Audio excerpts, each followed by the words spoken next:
I'm 49 years old, and my wife is 48.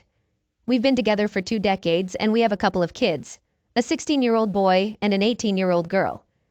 Few months back, I came to know that my wife had an affair with a guy for a brief period 15 years ago, and she was on the verge of leaving me for him. Then the man ended things with her. So the only reason she stuck around with me for the past 15 years was because I was her backup plan. The worst part about this whole mess was how I discovered it. We're a pretty traditional and conservative family. That's how we were raised, and I thought that's how we always were. That's why this revelation hit me like a ton of bricks. Around 4 months ago, my son wanted to play an old-school video game, the kind we used to enjoy on PCs back in the day. I used to play those a lot when he was younger, so I had a bunch of PC game discs. He was searching for a specific game, so I told him to check the garage. When he stumbled upon the PC, driven by nostalgia or curiosity, he started digging through various files. He fired up the PC and got caught up in exploring folders, taking a trip down memory lane. Most of the computer's memory seemed to have been erased. He managed to restore the latest saved memory, which brought back the most recently deleted files. That old PC had been sitting in the garage for over 11 years, and he stumbled upon some interesting photos from years ago. Then he opened a downloaded folder and began going through the pictures to see their content. That's when he came across a bunch of graphic photos featuring his mom and another man engaging in close activities. These vivid images left him in shock and disgust. He was aware that his mom was married when those pictures were taken.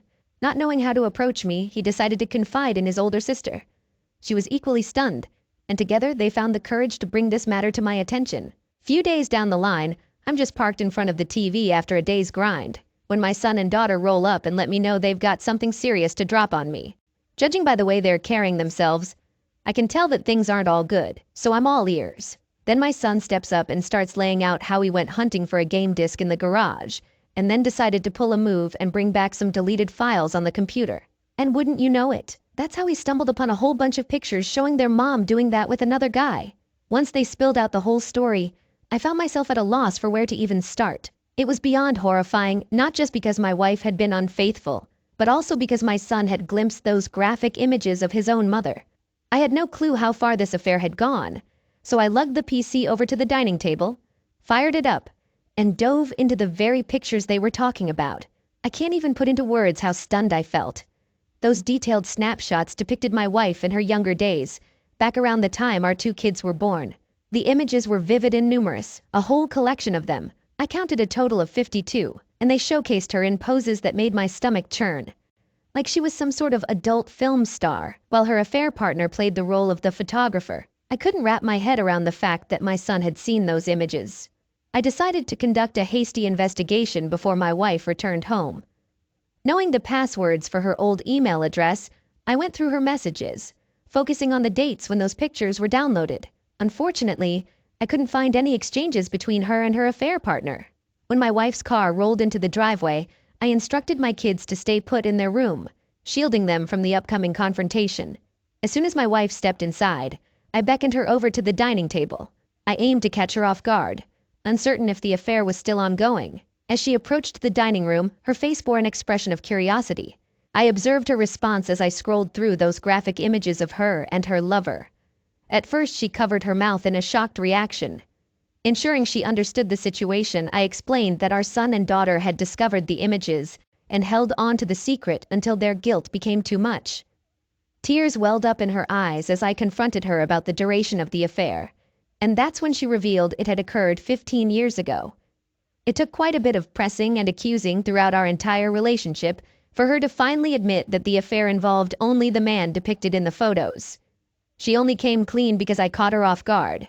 And here's the kicker. After he ended things, she sank into depression. Instead of confessing to me, she turned to my mother, who then guided her into therapy. The therapist herself was involved in an open relationship, which is a whole other story, so my mother used her own funds to pay for therapy, as both of them shared a skewed concept of self-improvement that conveniently left out the truth from me. So here I stand, finding out 15 years down the line that my wife was unfaithful, and I seem to be the last to know. I suppose she figured I'd divorce her if I knew. Which I guess kind of makes sense. Better to let sleeping dogs lie, right? She spent every day for 15 years living a lie. And to add to it, she teamed up with my own mother to keep this filthy secret under wraps. The level of betrayal is beyond words. It was only after the other guy ended things that she turned to my mother, and my mother, in turn, comforted her and shielded the truth from me. I could dive into discussing the kind of person my mother is, but given this new revelation and what I've put up with from her before, let's just say it wouldn't be a very flattering depiction. She's probably feeling regretful, I guess, and she's asking for forgiveness now. But after she hid this for so long, her remorse is a bit too little. Too late. Is there any authenticity in anything cheaters do? She wanted us to address this with a therapist, claiming that a therapist helped her navigate her affair. And let me tell you about the peculiar therapist my mother got her involved with. It's quite a tale. She was in tears there in the dining room. After she spilled the truth and pleaded for forgiveness, her surprise was evident when I told her to leave the house. I wasn't exactly forcing her, but I couldn't bear the thought of sharing a roof with her anymore. My son had already been deeply affected when he stumbled upon those repulsive pictures of her, so I'm not sure what she thinks she gains by continuing this marriage, especially since I was apparently just a backup plan. She even cooked up a timeline, although it's pretty pointless to me. Still, I couldn't resist reading through it. It detailed her being fed nonsense during those deceitful therapy sessions, where she was told to shoulder the guilt herself, citing reasons and family issues and whatnot, basically a load of rubbish. I guess she had this all figured out in her mind, just in case the truth came out. Quite wicked, if you ask me. I asked her how she planned to make up for holding me hostage all these years, and not surprisingly, she had no answers. The sting of it all is quite something. My wife lying to me for 15 years, and even my own mother being in on the scheme. She went so far as to pay out of her own pocket to assist my wife. You can also tell something's off from the type of therapist they chose. The therapist was part of some open marriage and polyamory scene or whatever. To be honest, it's pretty bizarre that she's both a therapist and into that kind of stuff. Seems like the last person you'd want to talk to after pulling off an affair. Makes me wonder if my mom's got a few skeletons in her closet too, ready to cause even more chaos after the bomb already exploded. The so-called therapist my mom shelled out cash for is, in my book, nothing more than a harlot. She must have fed her all sorts of ideas. Even if she had gone to a legitimate therapist, I bet she'd be spoon-fed the lines to say. How about suggesting things like, come clean to your husband, keep your promises, spare your kids the trauma? Guess none of that crossed her mind. So, this clueless swinger pretending to be a therapist told her to keep it under wraps. All right, let's break it down. You cheat, and then you cheat again by paying for so-called advice that anyone with half a brain could think of. Did my wife really need to drop cash on a fancy version of don't tell him, imagine if he cheated? Seriously, am I supposed to buy into that? So instead of my cheating wife doing the right thing and confessing to me, she spilled her secret to my mom. And what did my dear mom do? She decided to play along and deceive me right alongside my wife. Just adds up, considering my mom's a bit of a no-good loser. Yeah, that fits the bill. I probably have to do a DNA test on my kids, but honestly, we look so much alike it's like I cloned myself.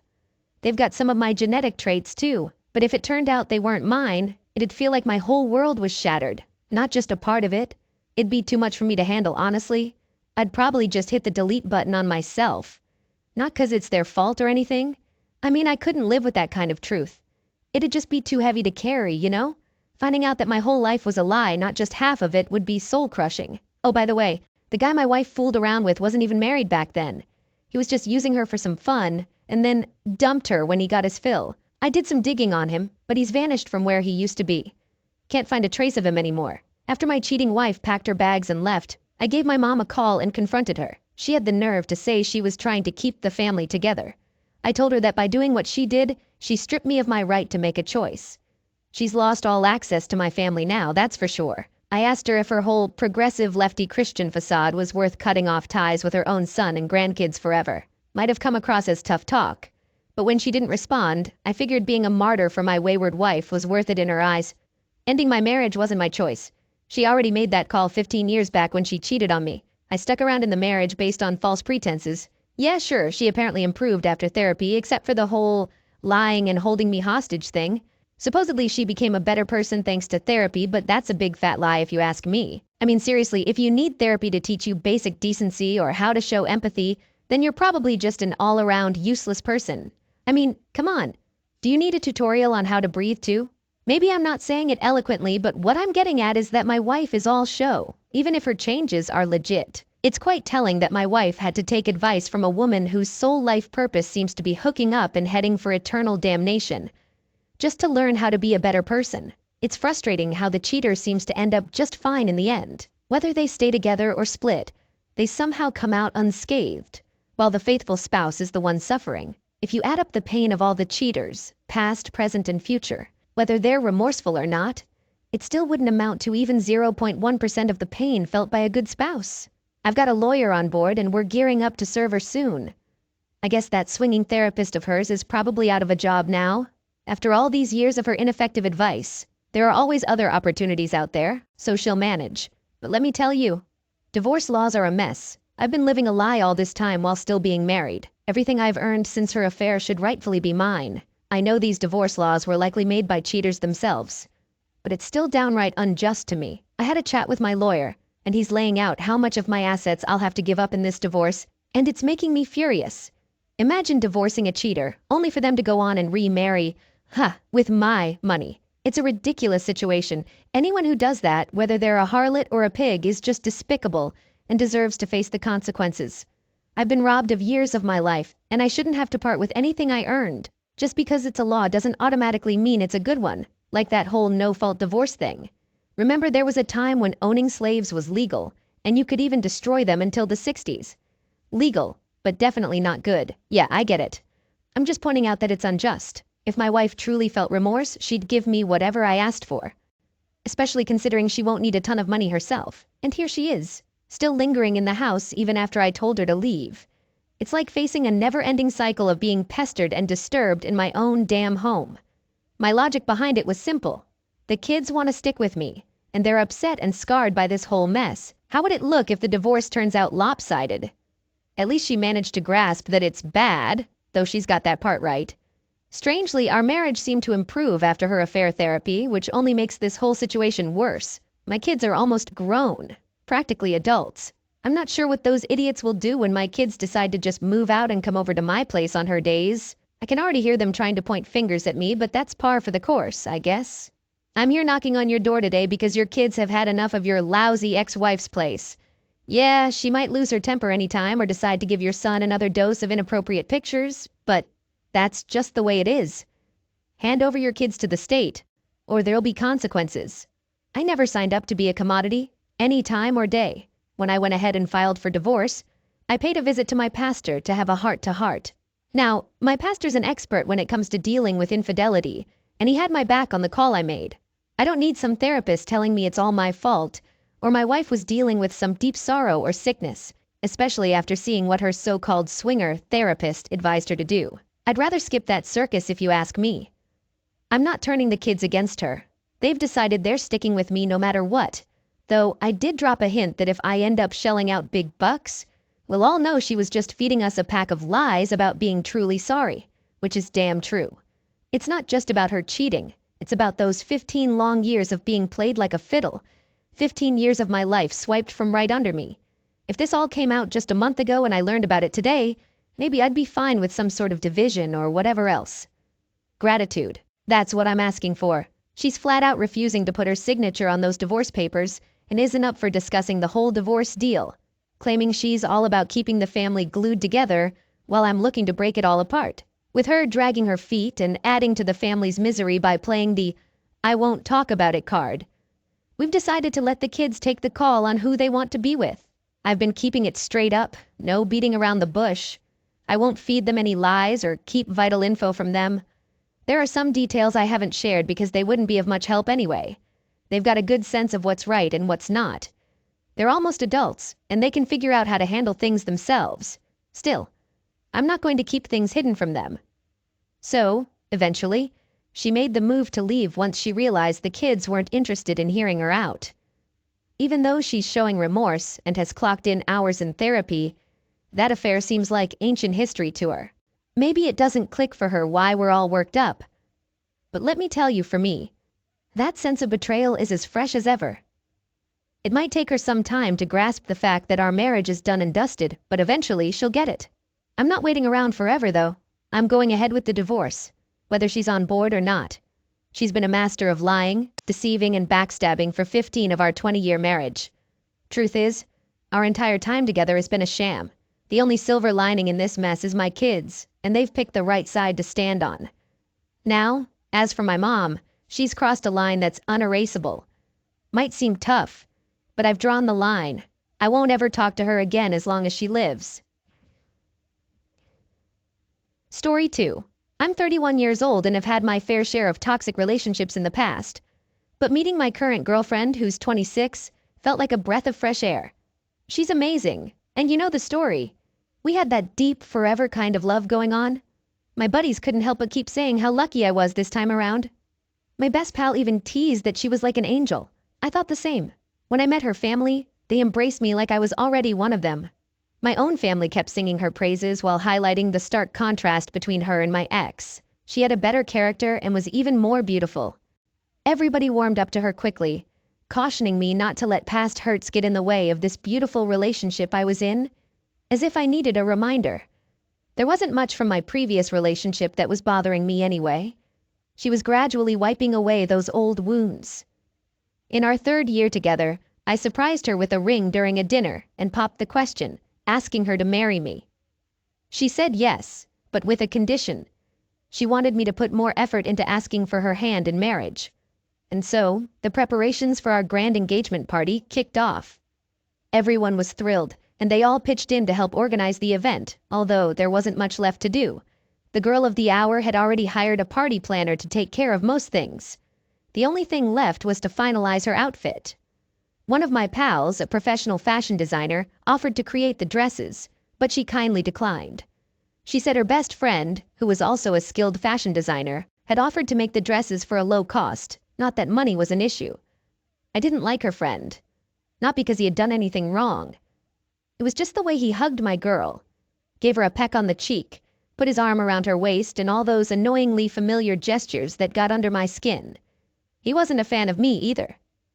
We had a confrontation where he insisted I wasn't good enough for his friend. Maybe he had a point, but I was determined to step up and be exactly what she needed. Eventually, we suppressed our dislike for a common reason: our love for my girl. He came to our place to take her measurements. We were living together until the party was done. The whole process got on my nerves.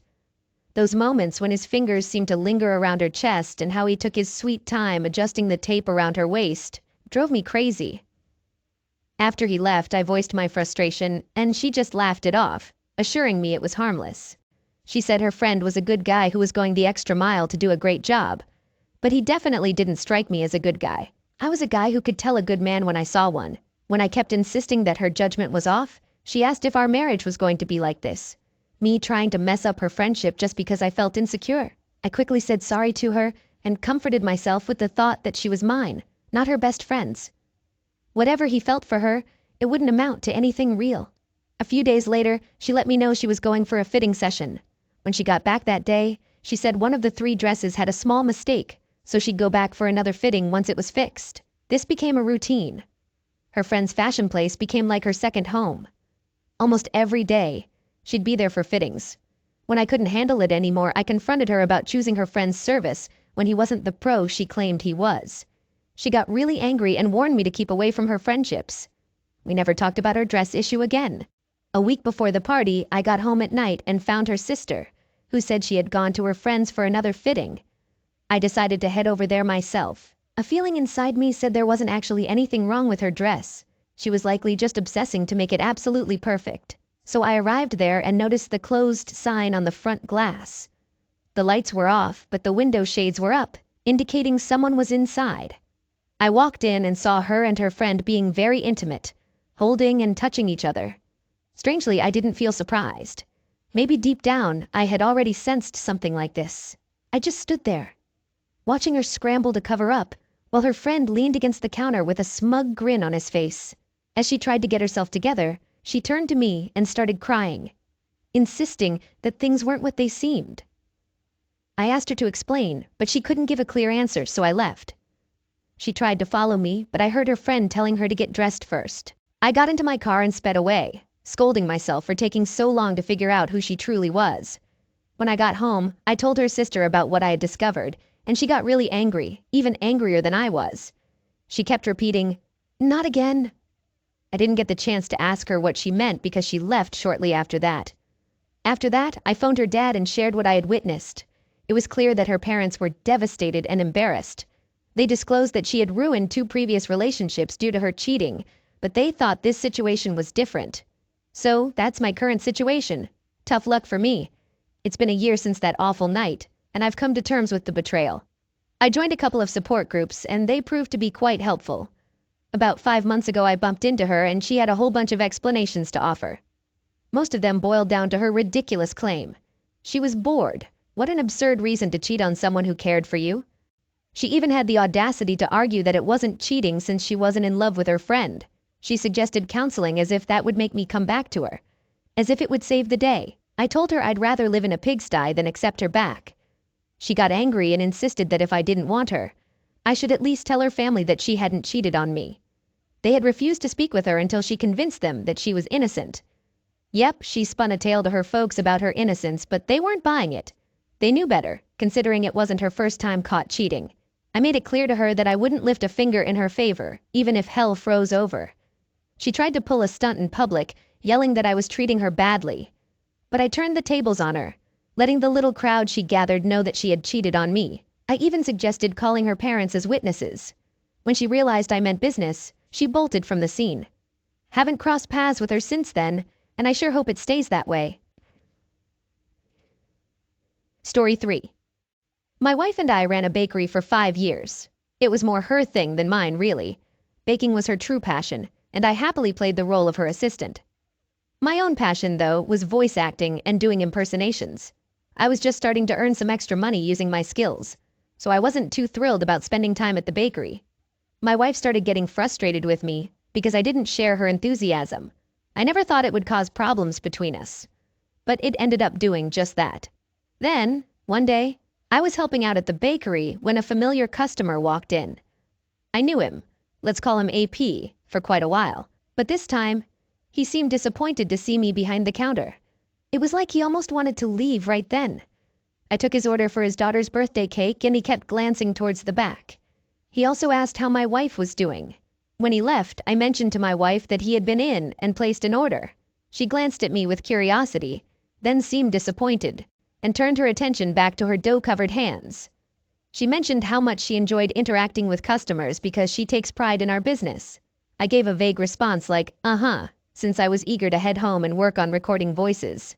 On another occasion, her phone buzzed on the counter up front while her hands were still messy. I went to take a look to see if it was something important or related to the business. As I passed by, I noticed her looking worried. When I checked her phone, I understood why she was concerned. It was a text from that married guy who had ordered the birthday cake for his daughter. While my wife was busy preparing the cake, he texted her, suggesting they meet up again that evening at 7 when his wife and kids wouldn't be home.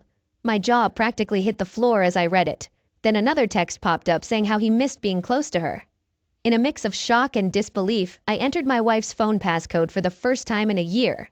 Luckily, it hadn't changed. As I scrolled through the messages, I was bombarded with explicit content, sexting, and evidence of the affair. My wife grew impatient in the back room and kept asking me who the messages were from. I told her it was a spam email that fooled me for a moment. She chuckled a bit and seemed relieved while she placed the little girl's cake into the oven. I mentioned to my wife that I needed to head home because I had some voice acting work to do. I knew she'd buy it and not bother me further, as arguing with me about it never got her anywhere. In reality, I parked my car nearby and stared at my wife's GPS location. I hadn't relied on this method before, and I could only hope she wouldn't disable it. I held my breath as she began to move down the road. I started trailing her, and within seconds, a text arrived from my wife explaining she'd be keeping the store open late due to a large order. It was a heart-wrenching moment for me. Then I noticed her GPS signal changing direction, and deep down, I knew it was the end. She was having an affair with our married customer. I kept driving, struggling to keep my focus, feeling the adrenaline coursing through my veins. The locator was still on, so she led me straight to the married guy's house. Just as she got out of the car, his front door swung open, and my world shattered. I confronted them both at his front door, and honestly, I can't even remember exactly what I was saying. All I knew was that I was shouting and glaring at them. AP seemed lost, just shouting out apologies and scrambling to close the door as fast as he could. But I halted his attempt by delivering a punch right to his face. He dropped to the floor inside his house, unconscious. My wife looked stunned and flushed, lost for words. I demanded an explanation from her, but she was too shocked and mortified to utter a single word. She was taken aback by my punch, but all she managed to say was sorry. The haze of the affair lifted and she finally realized where we were, standing in front of AP's house, all because she had gotten herself involved with him. A married man and a father, a guy who had no business being anything more than just a customer to us.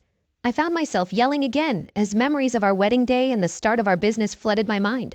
I hurried back to the car before the tears could start flowing, realizing that our life had been irrevocably changed, and she had probably done this more than once.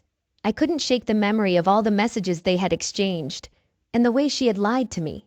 Sadness transformed into anger, so I drove back home, leaving her behind in AP's driveway. I gathered my belongings and printed out notices to stick on the bakery windows. As she returned home, I was already on my way down the street, heading back to AP's place. The front door was closed now, and another car was in the driveway. Everything looked peaceful, but that wouldn't last. I placed copies of my notice in their mailbox, on their doors, hidden in some bushes, and a few on their windows. The notice revealed my wife and AP in a sexual scandal that labeled the bakery as tainted.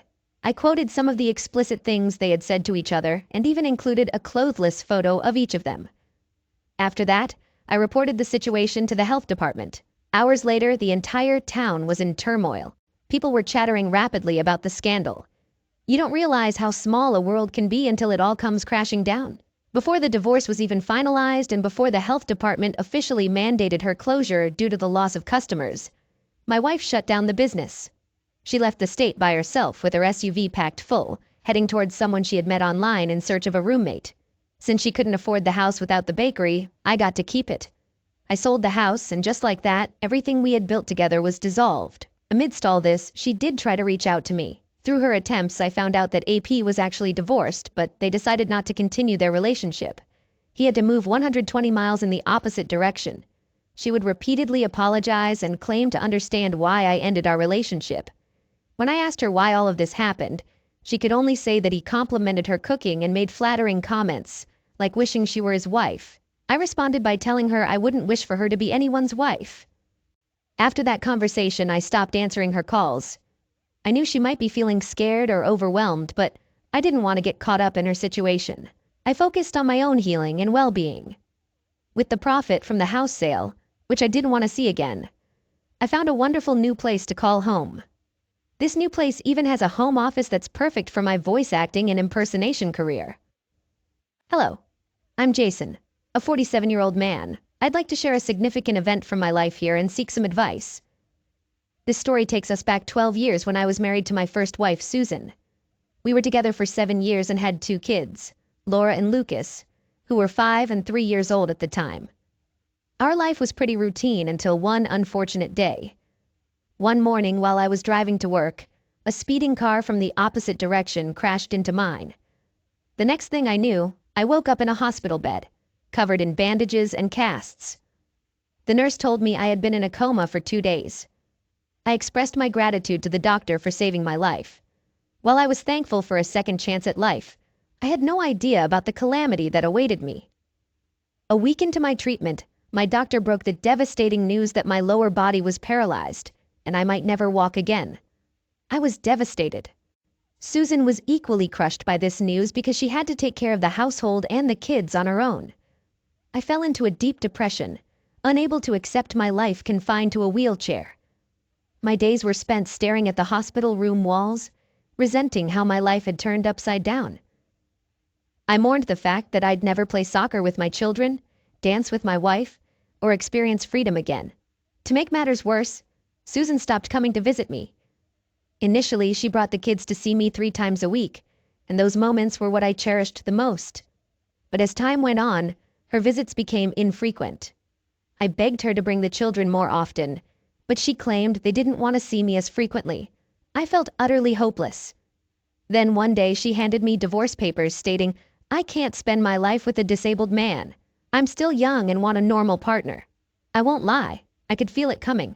I sensed the separation looming when she started giving me the cold shoulder, but I didn't expect it to happen so quickly. About a month after my accident, some friends told me they had seen Susan out and about with a middle-aged man, possibly in his 50s, holding hands at cafes and malls in the evenings and on weekends. Some even suggested she might have been involved with him before my accident, while others thought she turned to him out of desperation afterward. It hadn't even been 2 months since my accident when I was handed divorce papers. Although I may seem composed writing this now, I was anything but at that time. I was overwhelmed, devastated, and heartbroken. I was confined to a wheelchair, financially struggling, and divorced with no income or savings. After paying for medical bills, household expenses, and the kids' education, saving money was out of the question. Fortunately, my insurance helped cover some of the hospital bills, but I had to dip into my savings to cover the rest. In the end, I had nothing left. I wanted to scream, bang my head against the wall, and curse my luck. I don't know how I held myself together during that time, but something inside me kept me sane. Probably the burning desire for revenge. After leaving the hospital, I moved in with my parents.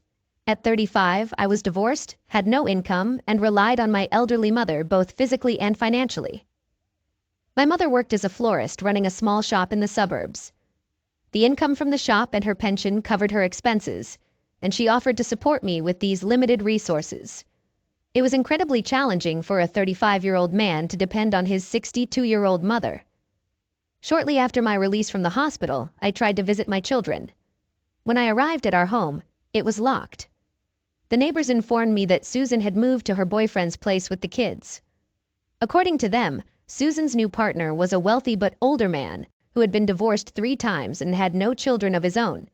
Some even called Susan a gold digger and accused her of being with the older man for his money. I managed to find her boyfriend's address and went to his house. However, when I arrived at Susan's new home, she refused to let me see my children, claiming that the kids had already adjusted to her boyfriend and were calling him daddy. She warned me that showing up suddenly would confuse the kids even more. When I insisted on seeing my children, she threatened me with a restraining order. I couldn't afford a lawyer, surviving solely on my mother's modest income, so I had to back down. It had been less than 6 months since my accident and only a few months since our divorce, yet she was already living with another man. I felt disgusted and asked her how she could move on so quickly, though I admit it was immature of me. I was a helpless father in a wheelchair, with few options.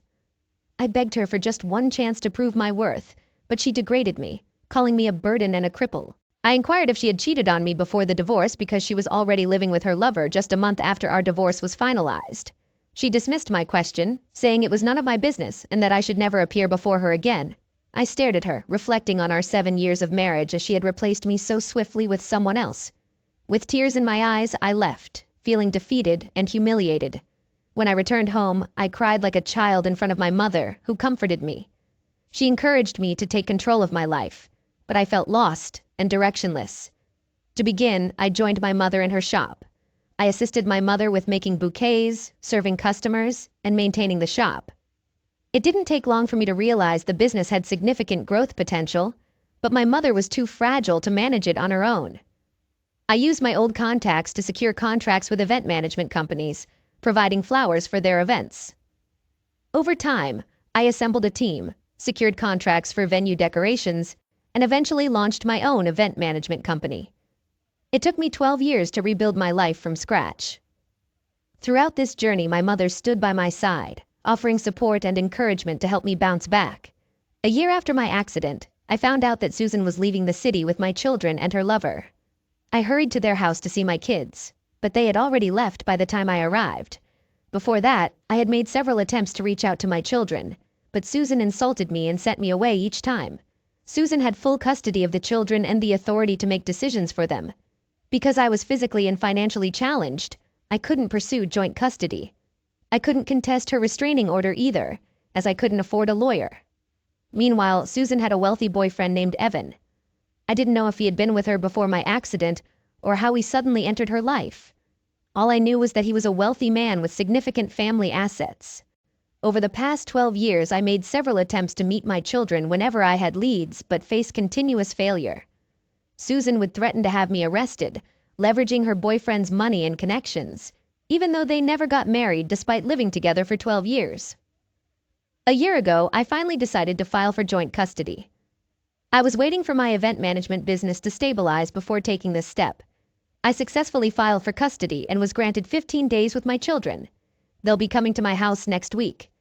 Despite Susan's objections in court, I hired a competent lawyer who presented my case effectively, resulting in the 15-day arrangement. My children are now teenagers, aged 17 and 15. They were asked if they wanted to meet me, and they expressed a desire to do so. I understand that I can't make up for the lost 12 years, but I want to spend quality time with them. As the time approaches, I'm feeling a mix of nervousness and excitement. Teenagers can be demanding these days, and I hope my children aren't excessively mean or toxic.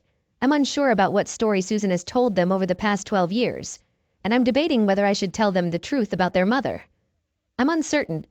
Do any of you have suggestions on how I should approach this? I'm incredibly nervous and excited. Update 1. Hello everyone, I have some significant news to share. In my initial post, I left out 2 important pieces of information. First, I'd like you to know about my current wife, Amy. I remarried a lovely woman 5 years ago, who happens to be an interior designer. We crossed paths at an event where she was handling the wedding venue's design while we were providing the flowers. Love didn't hit us immediately, but we clicked and became friends. We continued to meet at similar events over the next few months and developed a close bond. Amy was a single mother with a 3-year-old daughter. The idea of starting our event management company came from her, as she had worked in the industry for years, had the right contacts, and knew the business inside out. I joined forces with her to launch the company. We dated for a year before tying the knot. Now we live together as a happy family of 4. Amy, her daughter Mia, my mother, and me. Mia was thrilled to have a grandma, and so was my mother. The second piece of information concerns the compensation for my accident. I was hit by a speeding truck, and in an ideal scenario, the logistics company, which owned the truck, should have compensated me. However, they managed to avoid paying anything at the time by manipulating the facts and blaming me. I couldn't afford a good lawyer then, so I didn't receive any compensation. As you may know, big companies have a way of protecting themselves by hiring expensive lawyers.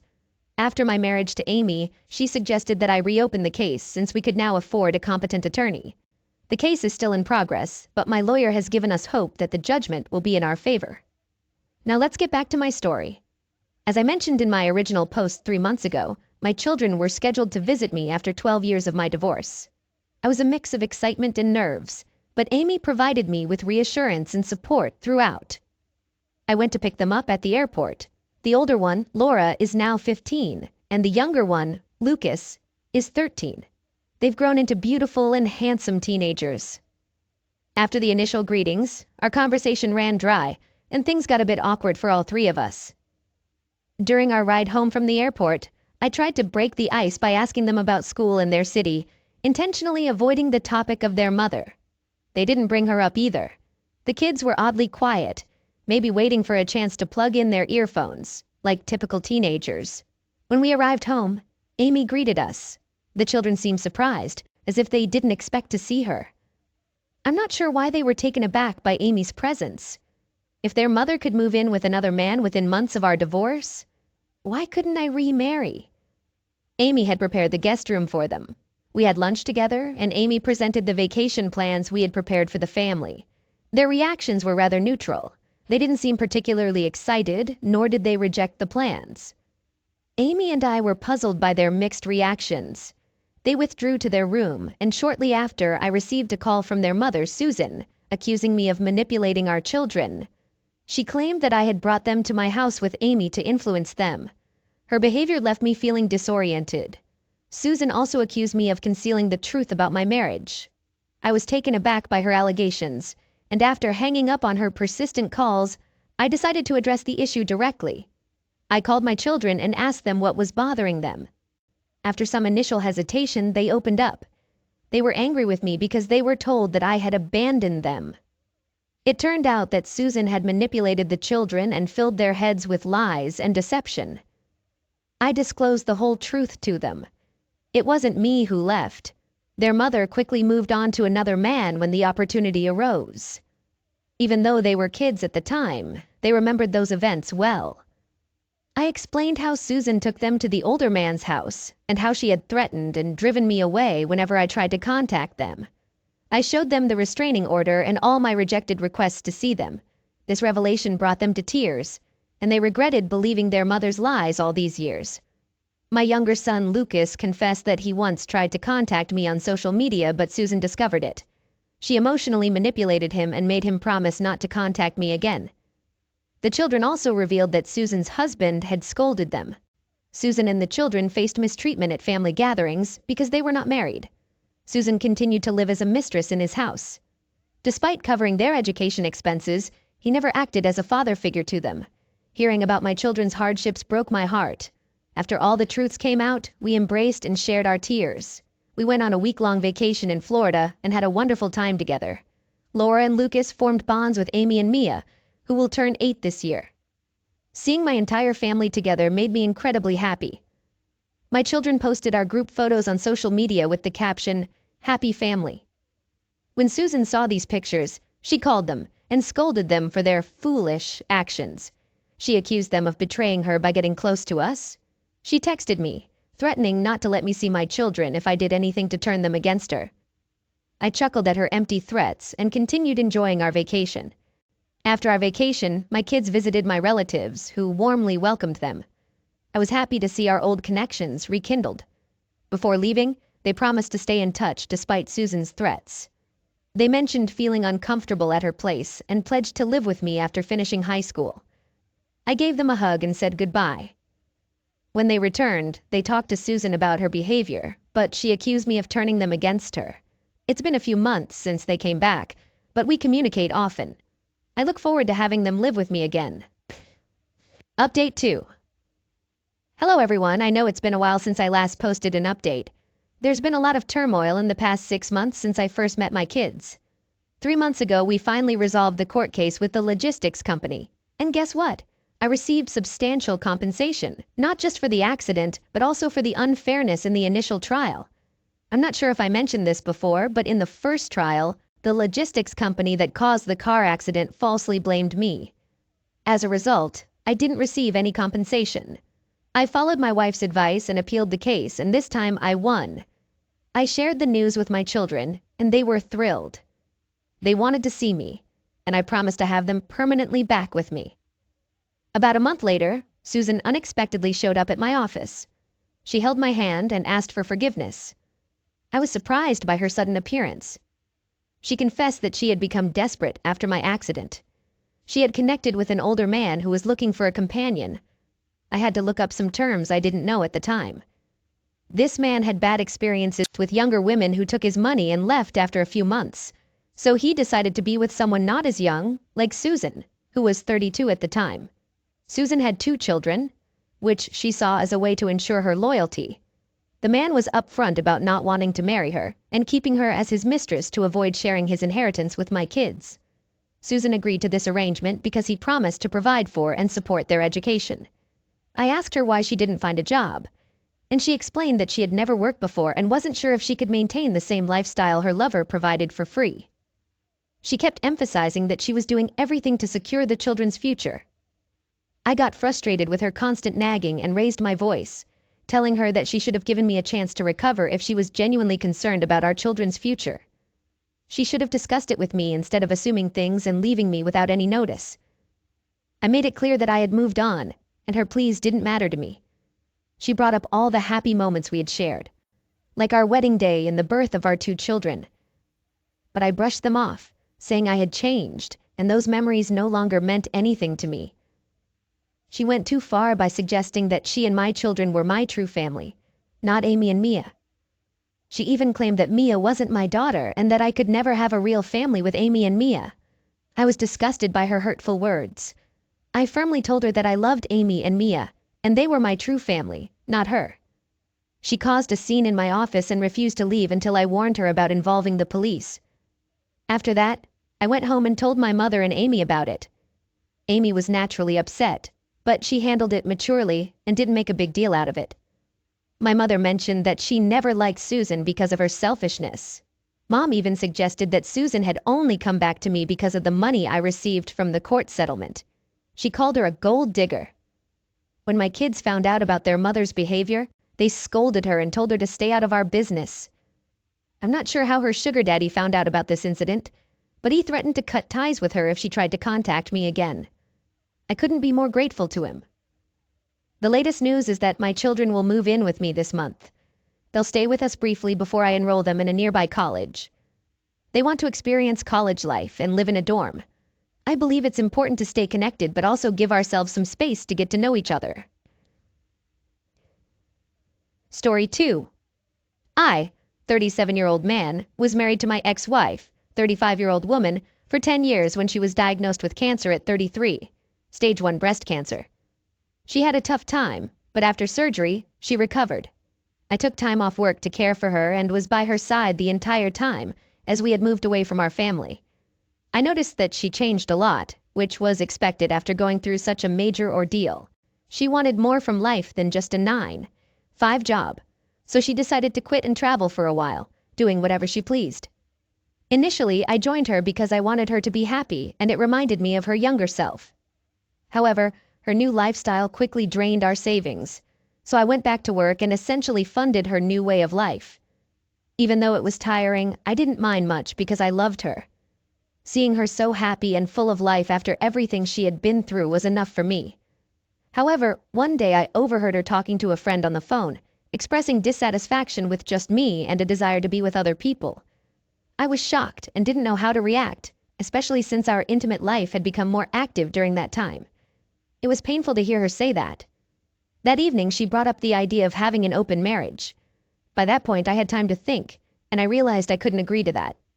She explained that I was her first boyfriend, and she had never been with anyone else before me. We met in high school, so she wanted to experience other relationships. I clearly told her that I couldn't accept it. We argued for a while, but eventually she said she wouldn't pursue it and apologized. However, she lied, and I caught her a couple of weeks later. As a result, we got divorced. It was a difficult process, and I felt completely shattered throughout it, taking me a long time to heal. I couldn't believe that after everything we had been through, she could do that to us and end our 10-year marriage.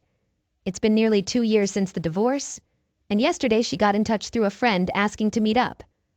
I was hesitant, but agreed. Seeing her again today stirred up a lot of emotions. We engaged in some small talk, and then she asked if I was seeing anyone. I told her I wasn't, and that's when she began to express that divorcing me was the biggest regret of her life. She went through a tough time after our separation and tried to fill the void I left by seeing multiple other people, but nothing seemed to work. Then she dropped a bombshell.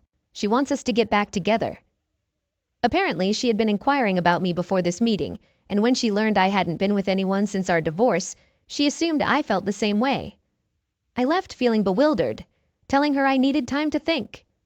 I'm genuinely unsure about what to do because a part of me wants to believe she did all those things because of the hardships she faced. But at the same time, I don't think that's a valid excuse.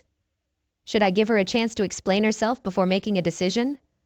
I feel like I walked out on her before she could clarify things. Update. I didn't expect so many people to respond.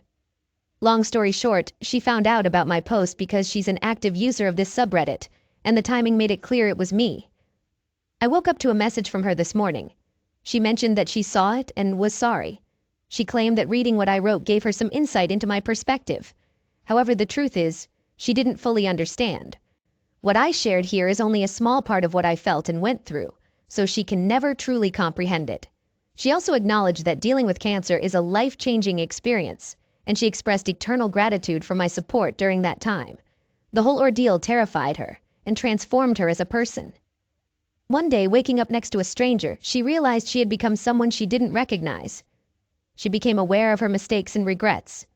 Initially, she hesitated to reach out to me because she knew it would be selfish. But later, she decided not to live with the regret of never trying in case there was a chance I might forgive her. She's willing to wait indefinitely if it means there's a possibility of my forgiveness. She also inquired about why I hadn't been with anyone else since her, which many of you also mentioned.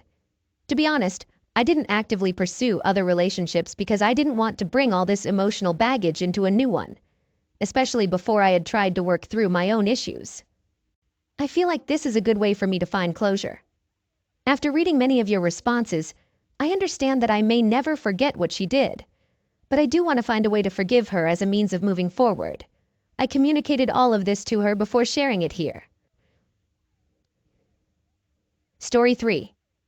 I, 37-year-old man, and my ex-wife, 32-year-old woman, were married for 7 years.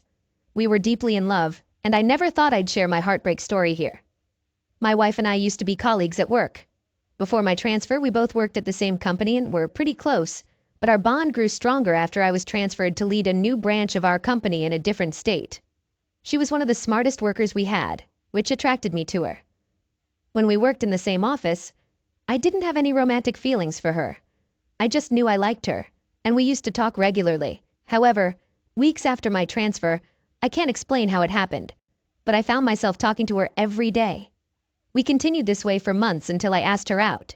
Since she already had feelings for me, she didn't need to ponder my proposal like some other people might. She simply said yes, and we dated for 2 years before getting married. Within 2 years, I quit my job at the company I was working for. There was an incident that led to my departure, but fortunately, I quickly found another job in our state after leaving the previous office, and I moved back. This second job was much better than the first, but the downside was that it required regular travel. In the first year of our marriage, my wife and I had a daughter, and in the 4th year she gave birth to a son. Becoming a father was one of the best things that ever happened to me, and I made many sacrifices to ensure my wife and kids had a comfortable life. My wife was also a hard worker, and together we teamed up to raise our 2 beautiful children. We hardly had any problems, and even when we did, they were nothing we couldn't resolve. Besides being a good father, I did my best to be a good husband as well, occasionally treating my wife to special dinners or whatever she desired. Most of the time, we would send the kids to her mother's house and spend the entire weekend together. We did these things occasionally because I didn't want us to get so caught up in making a living that we forgot to enjoy our marriage as we grew older. We also made an effort to go on vacation every year, even if it was just for a week. I'm sharing all of this to illustrate that I played my part in being a good husband, treating my wife like a queen with all the things I did for her and our kids. I never expected her to stoop so low to do what she did. Even though I knew she earned a decent income, we split the bills 60-40. I took care of most things, and if anyone made the most sacrifices during our 7-year marriage, it was me. I supported her through both good and tough times, including when she had issues with her mother for 2 years, during which she didn't let her mother see the kids. I did everything I could to support her. If she wanted something that I wasn't comfortable with, whether it was too expensive or unnecessary, I'd still do it to make her happy. All this time, I thought I was doing what any husband would do for his wife and family, but I had no idea I was wasting my time.